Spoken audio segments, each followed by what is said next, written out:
नमस्कार, मैं हूं रंजीत कुमार और शुरू हो चुका है देश का मूड मीटर। क्या सुपरस्टार सलमान खान की जान के पीछे पड़े लॉरेंस गैंग को मॉडर्न हथियारों के साथ साथ मॉडर्न टेक्नोलॉजी भी मिल चुकी है? दिखाएंगे सुपर एक्सप्लोसिव खबर और बताएंगे कि कैसे अपने टारगेट को हर दफा ट्रैक करने में कामयाब हो जाता है लॉरेंस का इंटरनेशनल गैंग। देश का मूड मीटर में आज आपको लेकर चलेंगे स्लीपर वंदे भारत ट्रेन के सफर पर, जिसे देखकर आप भी कहेंगे कि वाकई इस बंदे में दम है। लेकिन शुरुआत उस सवाल के साथ कि क्या उत्तरकाशी के एक घर में साजिशन मस्जिद बनाई गई या फिर पहाड़ पर उसके खिलाफ खड़ा हुआ आंदोलन सिर्फ कुछ बवालियों की जिद है।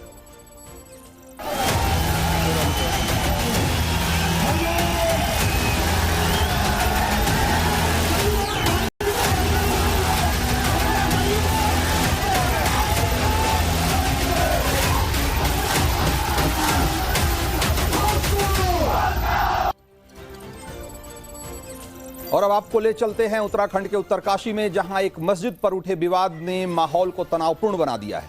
मस्जिद हटाने की मांग कर रहे प्रदर्शनकारियों पर पुलिस ने कल लाठीचार्ज किया था, जिस पर भड़के हिंदू संगठनों ने आज यहां जुमे की नमाज नहीं होने देने की चेतावनी दी, जिसके बाद पूरा उत्तरकाशी पुलिस के पहरे में है।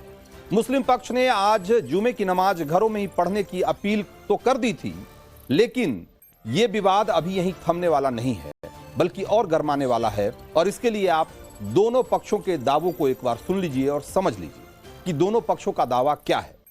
बात और साफ हो जाए, इसके लिए आपको इश्तियाक अहमद का एक बयान भी सुनना चाहिए, जो उत्तरकाशी की विवादित मस्जिद से जुड़े हुए हैं। वो हम आपको सुनाएंगे। उससे पहले जरा एक बार आपको दिखाते हैं कि ये मस्जिद है और इसको लेकर हिंदू और मुस्लिम पक्ष का दावा क्या क्या है।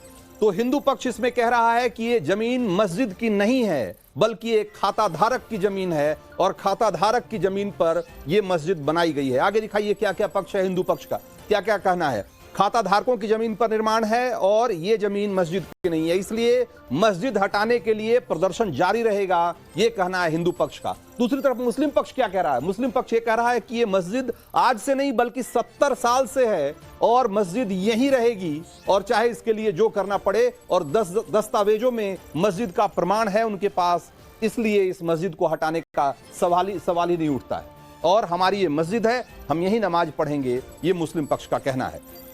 लेकिन जैसा कि हमने आपको बताया कि इश्तियाक का एक बयान आपको सुनना चाहिए, और वो क्यों कह रहे हैं इस मस्जिद के बारे में कि ये जो कह रहे हैं उससे क्यों ये जो विवाद है वो और बढ़ रहा है और हिंदू पक्ष का दावा मजबूत हो रहा है। जरा एक बार आपको सुनना चाहिए इश्तियाक अहमद का बयान। मस्जिद तो यहाँ पर 70 साल पुरानी है और तब से यहाँ पर मुस्लिम समुदाय के लोग इबादत करते हुए चले आ रहे हैं। विवाद इसमें लोक सुखनाधिकारी ने एक छोटी सी गलती करी, जिसमें उन्होंने ये बताया सत्येंद्र सिंह परमार को कि ये जमीन अवैध या नजूल भूमि पट्टे या सरकारी भूमि में अभिलेख दर्ज नहीं है। उन्होंने उसमें ये नहीं लिखा कि ये भूमिदरों की जमीन में है। तो इश्तियाक ये तो कबूल कर रहे हैं कि मस्जिद भूमिधारक की जमीन पर बनी हुई है, लेकिन वो ये कह रहे हैं कि भाई जो सूचना अधिकारी है उसने गलत सूचना दी आरटीआई के तहत, और इसलिए सारा विवाद पैदा हुआ है।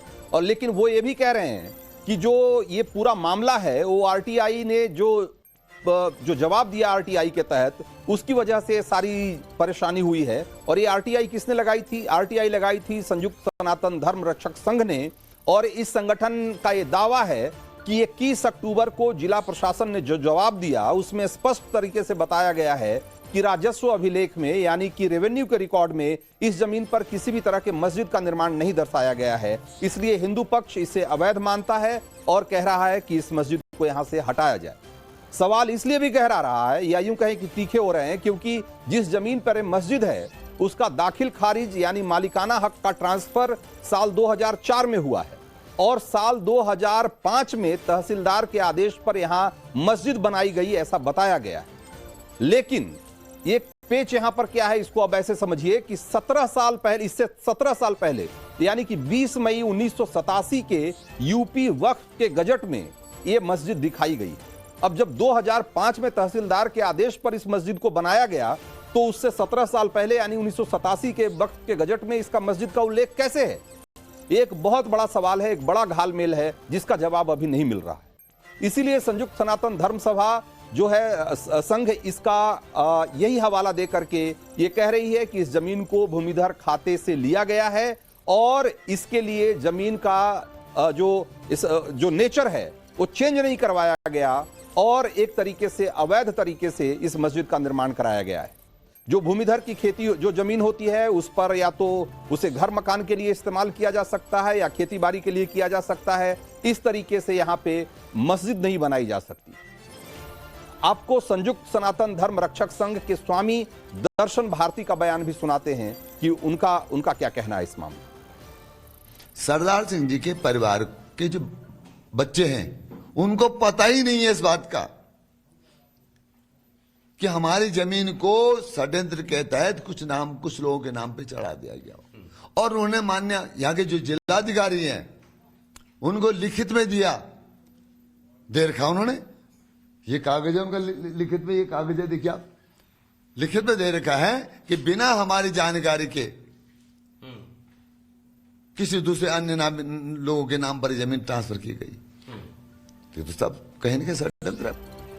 तो मुस्लिम पक्ष इस पूरे विवाद का ठीकरा जिला प्रशासन पर फोड़ रहा है कि उसने गलत जानकारी दी है जिसकी वजह से विवाद हुआ है और इस विवाद का निपटारा तब होगा जब यहां पर एक तरीके से अगर प्रशासन सही तरीके से लोगों के सामने तथ्य रखे, फैक्ट रखे, तभी जाकर के इसका निपटारा हो सकता है। लेकिन यहां पर गौर करने वाली बातें भी है कुछ। जरा इस तस्वीर को आप गौर से देखिए। ये मस्जिद की इमारत है और इस इमारत को देखने के बाद आपको ऐसा कहीं से नहीं लगेगा कि ये मस्जिद है, क्योंकि मस्जिद में जिस तरीके से इसकी बनावट है उसमें ना तो गुंबद है और ना ही मीनारे हैं, जो कि ज्यादातर इस तरह के मस्जिदों की पहचान होती है। तो ये यहां पे आपको नहीं दिखाई देगी। हिंदू पक्ष का कहना है कि चूंकि ये जमीन भूमिधारकों की थी, खाता धारकों की थी और इस पर मस्जिद नहीं बनाई जा सकती थी कानूनी रूप से, इसलिए इसका निर्माण इस तरीके से किया गया कि उसमें गुंबद और मीनारें नहीं रखी गई और उसको एक घर की तरह, सामान्य घर की तरह इसका बनावट बना दिया गया और धीरे धीरे वहां पर मुस्लिम जुटने लगे, वहां पर नमाज होने लगी और इस तरीके से एक भूमिधारक की जमीन को इन्होंने मस्जिद में तब्दील कर दिया। इसीलिए उनका कहना है कि जब तक इस मस्जिद को यहां से हटाया नहीं जाएगा तब तक उनकी लड़ाई जारी रहेगी। तो रुख करते हैं अगली स्टोरी का और दिखाते हैं आपको कि भारत को अगले सर्जिकल स्ट्राइक की लोकेशन कहां मिली है। लेकिन आपको बता दें कि बस थोड़ी ही देर में हम करेंगे एक बड़ा खुलासा और बताएंगे आपको कि LAC के पास चीन के कितने तंबू उखड़ चुके हैं। लेकिन उससे पहले जरा चलिए पाकिस्तान और देखते हैं क्या हो रहा है और उससे लगे हुए जम्मू कश्मीर में किस तरह की हलचल है। गुलमर्ग में बूटा पथरी इलाके में जो गुरुवार को सेना के वाहन पर आतंकियों ने हमला किया था, इस अटैक में शहीद होने वाले जवानों की संख्या अब 3 हो गई। घायल जवानों में से एक की आज अस्पताल में मौत हो गई। गुरुवार को 2 जवान और 2 पोर्टर की मौत हुई थी। जम्मू कश्मीर में चुनाव के बाद ये दूसरा बड़ा आतंकी हमला है और इससे पहले गांदरबल इलाके में टनल प्रोजेक्ट पर काम कर रहे मजदूरों को आतंकियों ने निशाना बनाया था। आतंकवादी हमले में एक डॉक्टर और 6 मजदूरों की मौत हो गई थी। कश्मीर में ये आतंकी हमले सरहद पार से हो रहे हैं और कश्मीर में शांतिपूर्ण तरीके से चुनाव निपटने से पाकिस्तान तिलमिलाया हुआ है और उसके बाद लगातार यहां खूनी साजिश रची जा रही है। SCO की बैठक में बड़े बड़े दावे करने वाले पाकिस्तान की एक बार फिर से पोल खुल चुकी है और उसका आतंकी चरित्र एक बार फिर दुनिया के सामने आ चुका है। इस बीच पाकिस्तान में आतंक की एक और बड़ी फैक्ट्री को लेकर एक बड़ा खुलासा हुआ है और इस आतंकी फैक्ट्री का सीधा कनेक्शन आतंकी आका ओसामा बिन लादेन से जुड़ा हुआ है। और आइए हम आपको दिखाते हैं कि वो आतंकी फैक्ट्री है कैसे। तो आतंक की ओसामा वाली फैक्ट्री से जुड़ी जो एक्सक्लूसिव खबर है वो ये है, ये हम आपको कुछ सैटेलाइट तस्वीरों के जरिए दिखाने की और समझाने की कोशिश कर रहे हैं। यहां आप जो अभी तस्वीर देख रहे हैं पाकिस्तान के एबटाबाद इलाके के उस घर की है जहां ओसामा बिन लादेन छिपा हुआ था और अमेरिकियों ने निगरानी के लिहाज से ये तस्वीर बाद में जारी की थी। और इसी तस्वीर से जुड़ी हुई पाकिस्तान के नए आतंकी हेडक्वार्टर की खबर भी है। सैटेलाइट वाली तस्वीर से आगे बढ़ते हैं। अबे देखिए, ये जो ओसामा का ये वो घर है जहां अमेरिकी सील के कमांडो ने उसे मार गिराया था। फजीहत हुई तो पाकिस्तान ने इस घर को पूरी तरीके से गिरा दिया था, जमींदोज कर दिया था। और अब आपको दिखाते हैं कि एबटाबाद में ओसामा के मकान के तर्ज पर ही बिल्कुल उसी तरह की चहारदीवारी के भीतर किस तरह से एक आतंक की नई फैक्ट्री बना ली गई है, उसकी 3D तस्वीर। बड़ी खबर सामने ये आ रही है कि एबटाबाद, जहां ओसामा छिपा था, वहीं पाकिस्तानी सेना ने आतंकियों के साथ मिलकर एक आतंकी ट्रेनिंग सेंटर बनाया है। और इस ट्रेनिंग सेंटर को लेकर एक बड़ी जानकारी आ रही है, वो ये कि खुफिया रिपोर्ट के हवाले से जो खुलासा हुआ है, उसके हिसाब से पाकिस्तान ने जिस एबटाबाद में सबसे बड़े आतंकवादी सरगना ओसामा बिन लादेन को पाल रखा था, उसी एबटाबाद में सबसे बड़ा टेरर हेडक्वार्टर बन चुका है, जहां की हाफिज सईद, मसूद अजहर और सलाउद्दीन की ज्वाइंट आतंकी फैक्ट्री दिन रात चल रही है। खुफिया एजेंसियों के मुताबिक आतंक के इस ट्रेनिंग सेंटर में पुराने आतंकी नए जिहादियों को ट्रेनिंग देने आते हैं और बताया जाता है कि पाकिस्तानी सिस्टम ने सुरक्षा का ध्यान रखते हुए इस ट्रेनिंग सेंटर को बनाया है। और इस आतंकी ट्रेनिंग सेंटर के बिल्कुल पास में ही पाकिस्तानी सेना का एक बेस कैंप है, यानी कि एक तरीके से पाकिस्तान ने इन आतंकियों की हिफाजत का भी पूरा ख्याल रखा हुआ है। बताया जा रहा है कि बिना सेना की इजाजत के इस आतंकी कैंप में किसी बाहरी शख्स के आने पर पूरी तरीके से पाबंदी है। खुफिया रिपोर्ट में यह भी खुलासा हुआ है कि एबटाबाद का ये आतंकी कैंप आईएसआई का एक जनरल चला रहा है और यहां आतंकवादियों को जमीनी हमले के साथ साथ पानी के भीतर भी हमले की ट्रेनिंग दी जा रही है। यानी पाकिस्तान अपने आतंकी मिशन पर आगे बढ़ रहा है पहले की तरह ही। कश्मीर में इस बार बेगुनाहों का खून बहाने वाले आतंकी संगठन का नाम PAFF यानी कि पैफ के रूप में सामने आया है, पीपुल्स एंटी फासिस्ट फोर्स। तो एक बात तो तय है कि पाकिस्तान अपने पाले आतंकी संगठनों का नाम भले बदल देता है, POK के उसके टेरर कैंप्स पर हमला होता है तो उसका ठिकाना बदलकर कहीं और कर देता है, जैसा कि अब एबटाबाद हो गया है, लेकिन पाकिस्तान का जो मूल कैरेक्टर है वो कभी नहीं बदलता। वो कभी जैश मोहम्मद के नाम से, कभी आतंकी संगठन बनाता है तो कभी रेजिस्टेंस फोर्स के नाम पे, और किसी दौर में आतंकी सरगना ओसामा बिन लादेन को एबटाबाद में पनाह देता है तो आज उसी जगह पर आतंक की नई फैक्ट्री बना रहा है। अब सवाल उठ रहा है कि क्या भारत को अगले सर्जिकल स्ट्राइक की लोकेशन मिल चुकी है और भारतीय सेना के वीर जवान वैसे ही एबटाबाद में धावा बोलेंगे कभी, जैसे अमेरिका सेना के कमांडोज ने रात के अंधेरे में उतरकर ओसामा का काम तमाम कर दिया था। तो निश्चित रूप से अगर भारत के खिलाफ कोई बड़ी आतंकी कार्रवाई होती है तो भारत सरकार को यह लोकेशन पता होगी और बहुत मुमकिन है कि भारत इसके खिलाफ भी कार्रवाई करे। तो रुख करते हैं अब अगली स्टोरी का और दिखाते हैं आपको कि LAC के पास चीन के कितने तंबू उखड़ चुके हैं। लेकिन आपको थोड़ी देर बाद बताएंगे कि कैसे और कहां नगीना से निर्दलीय सांसद चंद्रशेखर की सांप्रदायिक सियासत खुलकर सामने आई है। लेकिन उससे पहले टाइम्स नाउ भारत पर भारत चीन के बीच हुए समझौते को लेकर एक एक्सक्लूसिव रिपोर्ट की। लाइन ऑफ एक्चुअल कंट्रोल यानी कि LAC के आसपास इलाकों में तनातनी को खत्म करने के फैसले का असर अब दिखना शुरू हो गया। हम आपको पूर्वी लद्दाख में LAC के पास वाले इलाके डेमचोक का हाल दिखा रहे हैं। यहां दावा किया जा रहा है कि भारत और चीन ने अपने करीब 5 टेंट को हटा दिए हैं। अभी आप जो देख रहे हैं ये 12-12 टेंट हैं, दोनों तरफ से लगाए गए थे और उनमें से 5-5 टेंट दोनों पक्षों ने हटा लिया है। इसके अलावा पूर्वी लद्दाख के देपसांग में जहां भारत और चीन दोनों तरफ से उन्होंने अस्थायी निर्माण किया हुआ था, उसमें से दोनों देशों ने करीब करीब 5-5 अस्थायी निर्माण को हटा लिया है। यह खबर आ रही है डेमचौक और देपसांग प्लेन से। डेमचौक और देपसांग प्लेन को लेकर के एक और बात आपको बता दूं कि यह इलाका भारत के लिए बहुत महत्वपूर्ण है, क्योंकि इसी रास्ते से पेट्रोलिंग करते हुए दौलत बेग ओल्डी तक जाया जाता है, जहां पर कि भारत ने एक एयरफील्ड बनाया हुआ है एडवांस लैंडिंग ग्राउंड के तौर पे, और ये भारतीय रणनीति के हिसाब से बहुत बहुत महत्वपूर्ण लोकेशन है। और एक और महत्वपूर्ण डेवलपमेंट जो पिछले 24 घंटे में हुई है वो भी आप जरा देख लीजिए। LAC पर देपसांग में भारत और चीन दोनों देशों की सेनाओं ने अपनी गाड़ियों को भी पीछे हटाना शुरू कर दिया है। बड़े पैमाने पर जो बख्तरबंद गाड़ियां तैनात थी वो भी अब धीरे धीरे पीछे लौट रही हैं और इस समझौते के तहत इसे एक बड़ी कामयाबी के तौर पर देखा जा रहा है। और अब आपको बताते हैं कि भारत और चीन ने बॉर्डर पर टेंशन कम करने के लिए क्या मैकेनिज्म अपनाया है और कैसे दोनों देश पीछे हटने के फॉर्मूले पर काम कर रहे हैं।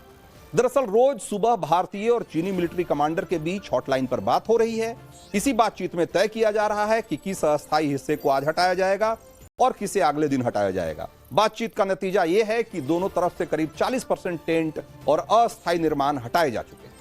40% काम गुरुवार को खत्म कर लिया गया था। मिलिट्री कमांडर्स के बीच बातचीत में ही यह तय किया गया है कि अस्थायी निर्माण को हटाए जाने के बाद दोनों देशों की एक ज्वाइंट टीम मौके पर जाकर वेरीफाई करेगी, उसका मुआयना करेगी कि दोनों देशों ने अपना वादा कितना निभाया है।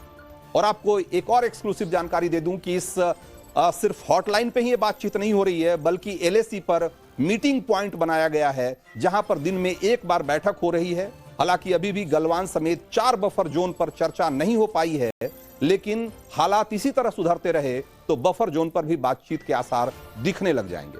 बफर जोन क्या होता है? तो बफर जोन उस इलाके को कहते हैं जहां दोनों देशों की सेनाएं पेट्रोलिंग नहीं करती हैं। एक तरीके से वो नो मेंस लैंड की तरह होता है, और वो बीच का इलाका होता है, दोनों सीमाओं के बीच का, जहां पर कि अमूमन न तो कोई पेट्रोलिंग होती है और न कोई इंसानी हलचल। तो ये सवाल है कि पेट्रोलिंग करेंगे कहां? सवाल है कि जब यहां पेट्रोलिंग नहीं करेंगे तो पेट्रोलिंग कहां करेंगे? तो समझौते के मुताबिक ये कहा जा रहा है कि सेनाओं के पीछे हटने के बाद दोनों देशों की सेनाएं लद्दाख के देप्सांग और डेमचौक इलाके में पेट्रोलिंग कर सकेंगी। यह पेट्रोलिंग 10 दिन बाद करीब करीब शुरू होगा, और इसके लिए 2 शर्तें तय की गई है। पहली, दोनों देशों की सेनाएं इस इलाके में अलग अलग दिन पेट्रोलिंग करेगी, और दूसरी शर्त यह है कि दोनों देशों की सेनाओं को एक दूसरे को पहले इसकी सूचना देनी होगी, ताकि किसी तरह का कोई कन्फ्रंटेशन नहीं हो, ताकि दोनों देशों की सेनाएं आमने सामने ना आए और उनके बीच किसी तरह की झगड़े या फिर किसी तरह की हाथापाई की गुंजाइश न बने। तो अब इतनी अच्छी बातचीत हुई, बदलाव भी दिख रहा है, लेकिन इस बीच हिंदुस्तान कभी भी यह बात नहीं भूलेगा और न भूलना चाहिए कि चीन असल में दुनिया का सबसे बड़ा पलटूराम देश है। मोदी और जयशंकर को पता है कि बीजिंग को बॉर्डर पार करने की बहुत पुरानी बीमारी, उसने कई बार भारत के भरोसे को तोड़ा है, इसलिए मोदी और जयशंकर फूक फूक कर कदम रखते हैं। चीन पलटूराम इसलिए है क्योंकि कभी कश्मीर तो कभी अरुणाचल प्रदेश को लेकर मनगढ़ंत दावे करता है, तो कभी पाकिस्तान को भारत के खिलाफ मोहरे की तरह इस्तेमाल करता है। और चीन पाकिस्तान के उन आतंकियों को संयुक्त राष्ट्र में बचाता है जो भारत के खिलाफ साजिश रचते हैं। चीन का भारत के साथ 1993, 1996, 2005 और 2013 में एक करीब 4 मौके ऐसे आए जब उनके साथ एक करार हुआ, बातचीत हुई, समझौते हुए, लेकिन जिनपिंग ने गलवान के दौरान उन सारे समझौते को नजरअंदाज कर दिया, और फिर जो हुआ आप उससे वाकिफ हैं। पिछले 4.5 साल में चीनी सेना ने बॉर्डर के आसपास कई पक्के निर्माण कर लिए थे, और अभी भी यह सवाल है कि चीन अपने इन निर्माणों को जो मिलिट्री स्ट्रक्चर्स है, मिलिट्री इंफ्रास्ट्रक्चर है, उसको ध्वस्त करके वो इलाका पूरी तरीके से छोड़ेगा या नहीं। ऐसी स्थिति में पूर्वी लद्दाख के सीमांत इलाके में चीन के इरादों को लेकर शक बना रहेगा, क्योंकि हमारे इस पड़ोसी का भरोसा तोड़ने का इतिहास बहुत पुराना है। तो चलिए अब रुख करते हैं अगली खबर का, और अगली स्टोरी आपको दिखाते हैं निर्दलीय सांसद चंद्रशेखर की घनघोर सांप्रदायिक सियासत की। लेकिन आपको बता दें कि अब से बस थोड़ी देर बाद होने वाले लॉरेंस के इंटरनेशनल गैंग को लेकर के एक बड़ा खुलासा करेंगे और बताएंगे कि क्या लॉरेंस गैंग का जीपीएस हमेशा ऑन रहता है और ये अपने टारगेट को कैसे ट्रैक करता है हाईटेक तरीके से, ये आपको बताऊंगा। लेकिन एक बार लौटते हैं चंद्रशेखर के सांप्रदायिक सियासत की तरफ। यूपी उपचुनाव में गठबंधन में सहयोगी कांग्रेस को किनारे लगाने के बाद अखिलेश यादव निश्चित रूप से खुश होंगे, प्रसन्न होंगे। 4 मुस्लिम, 3 ओबीसी और 2 दलित उम्मीदवारों को उतारकर पीडीए का नारा भले वो बुलंद कर रहे हों, लेकिन उनके इस दांव में सेंधमारी की तैयारी उस चेहरे ने कर ली है जो यूपी की राजनीति में दलित वोट बैंक पर बड़ी दावेदारी ठोक रहा है। और उनका नाम आप जानते होंगे, चंद्रशेखर आजाद। रावण जो कि वो लिखते नहीं है, लेकिन चंद्रशेखर आजाद। तो यूपी की नगीना सीट से जीतकर संसद पहुंचने वाले भीम आर्मी और आजाद समाज पार्टी के मुखिया चंद्रशेखर इस उपचुनाव में अखिलेश के पीडीए समीकरण पर निशाना साधते हुए दिखाई दे रहे हैं, वो भी उनके गढ़ माने जाने वाले मुरादाबाद में घुसकर। ये जो आपको वीडियो दिखा रहा हूं मैं, ये मुरादाबाद के कुंदरकी विधानसभा की। जब एक दिन पहले चंद्रशेखर की चुनावी रैली थी, तो इस रैली में वो दलित मुस्लिम गठजोड़ का वही दांव चलते हुए दिख रहे हैं जिसे 2024 के चुनाव में कांग्रेस को साथ लेकर समाजवादी पार्टी के मुखिया अखिलेश यादव ने चुना। जो समाजवादी पार्टी 2019 में 5 सीटों पर सिमट गई थी, पीडीए समीकरण और संविधान बचाओ का नारा लगाकर 37 सीटों पर पहुंच गई। और अब यूपी उपचुनाव में पीडीए फॉर्मूले में उनको जीत दिख रही। दलित वोट बैंक पर सपा की दावेदारी से बिखरे चंद्रशेखर ने कुंदरकी रैली में अखिलेश को कैसे सीधे निशाने पर लिया और क्या कहकर मुस्लिम वोट मांग रहे हैं, वो आपको दिखाते हैं। चंद्रशेखर ने मुस्लिम मतदाताओं से कहा कि आपने जिनके 37 एमपी जिताकर दिल्ली भेजे, वो आपके किसी काम नहीं आए। जब आप पर जुल्म हुआ तो वो अपने घरों में घुस गए और चादर तानकर सो गए। आपको सिर्फ वोट बैंक की तरह इस्तेमाल किया, जबकि मैंने आपके खिलाफ हो रहे हर जुल्म के खिलाफ पुरजोर तरीके से आवाज उठाई। ये वही चंद्रशेखर हैं जिन्होंने दिल्ली में जंतर मंतर पर मुस्लिमों के कार्यक्रम में एक तरीके से जब शिरकत करने पहुंचे थे तो उनको ह्यूमिलिएशन, एक तरीके से जिल्लत झेलनी पड़ी थी। मुस्लिम वोट बैंक पर दाव लगाने पिछले रविवार चंद्रशेखर वहां पहुंचे और जवाब में उन्हें चंद्रशेखर को वापस जाओ वाले नारे सुनने पड़े और मंच पर इतनी धक्का मुक्की झेलनी पड़ी जिसकी तस्वीरें मैं आपको दिखा रहा हूं। लेकिन चंद्रशेखर हार मानने को तैयार नहीं दिख रहे। जंतर मंतर के कार्यक्रम में हुई बदसलूकी पर दावा किया गया कि चंद्रशेखर से धक्का मुक्की करने वाला शख्स बीजेपी से जुड़ा हुआ था और वो एक एजेंडे के तहत उनके साथ ऐसा कर रहा था। यूपी उपचुनाव में सभी 9 सीटों पर चंद्रशेखर की पार्टी ने उम्मीदवार उतारे हैं और माफ करिएगा, उनका दावा है कि इस बार अल्पसंख्यक और दलित उनके साथ वोट करेगा, जैसा कि पिछले लोकसभा चुनाव में किया था। और अगर ऐसा हुआ तो अखिलेश के पीडीए में से डी और ए उसको एक, अगर वो शिफ्ट हो जाता है चंद्रशेखर की तरफ, तो फिर इस पीडीए की राजनीति का क्या हश्र होगा, आप अंदाजा लगा सकते हैं। तो रुक करते हैं अगली स्टोरी का और दिखाते हैं आपको लॉरेंस के इंटरनेशनल गैंग के बारे में और उससे जुड़ा एक बड़ा खुलासा। लेकिन आपको बताएं कि अब से अगली जो स्टोरी आपको दिखाएंगे वहां आपको बताएंगे कि स्लीपर वंदे भारत का सफर कितना शानदार होने वाला है और इस सफर में क्या खास सुविधाएं आपको मिलने वाली। लेकिन जरा लॉरेंस और सुपरस्टार सलमान को लेकर जो खबरें आ रही है, जरा एक बार उसको देख लेते हैं। सुपरस्टार सलमान खान के चेहरे पर जो शिकन दिख रही है वो आज थोड़ी कम हो गई। आज भाईजान ने थोड़ी राहत की सांस ली होगी और इसकी वजह है लॉरेंस गैंग के खिलाफ अब तक का सबसे बड़ा एक्शन। लॉरेंस बिश्नोई गैंग के 7 शार्प शूटर्स को अरेस्ट किया गया है और जो जानकारी सामने आ रही है उसके मुताबिक 7 शूटर्स की गिरफ्तारी 4 अलग अलग राज्यों से हुई है। लॉरेंस बिश्नोई के गैंग पर पैन इंडिया पुलिस एक्शन हुआ है और इसे स्पेशल सेल ने इस एक्शन को अंजाम दिया है। बाबा सिद्दीकी के मर्डर के बाद से ही लॉरेंस गैंग निशाने पर है और एक एक कर उस पर बड़ी कार्रवाई लगातार हो रही। इनके पास से जो शूटर्स पकड़े गए हैं उनमें से उनके पास से 6 सेमी ऑटोमेटिक पिस्टल और 24 कारतूस, कार, बाइक और सबसे इंपॉर्टेंट जीपीएस ट्रैकर डिवाइस बरामद किया गया है। चौंकाने वाली जानकारी यह मिली है कि ये शूटर्स टारगेट की गाड़ी में जीपीएस ट्रैकर लगा देते थे, जिससे आसानी से वो अपने टारगेट को ट्रैक कर सकें, ये पता कर सकें कि उसकी गाड़ी इस समय कहां है और किस लोकेशन पे है और फिर वो अपने काम को आसानी से अंजाम दे पाते। इन 7 शार्प शूटर्स को दिल्ली, हरियाणा, पंजाब और राजस्थान से अरेस्ट किया गया है और इनको कंट्रोल कर रहा था आरजू बिश्नोई। आरजू लॉरेंस गैंग का मेंबर है और लॉरेंस का भाई अनमोल बिश्नोई का खास माना जाता है। पकड़े गए शार्प शूटर्स का नाम भी एक बार देख लीजिए। सबसे पहली गिरफ्तारी 23 अक्टूबर को सहीराम की हुई थी। उसके बाद साहिल, अमर, रितेश, बादल, प्रमोद और संदीप, ये सारे पकड़े गए। पुलिस कह रही है कि ये सभी एक बड़ी वारदात को अंजाम देने जा रहे थे और अगर उन्होंने इसे नहीं समय से पकड़ा होता तो एक और बड़ी घटना हो गई होती। एक बार जरा दिल्ली पुलिस का बयान सुनिए।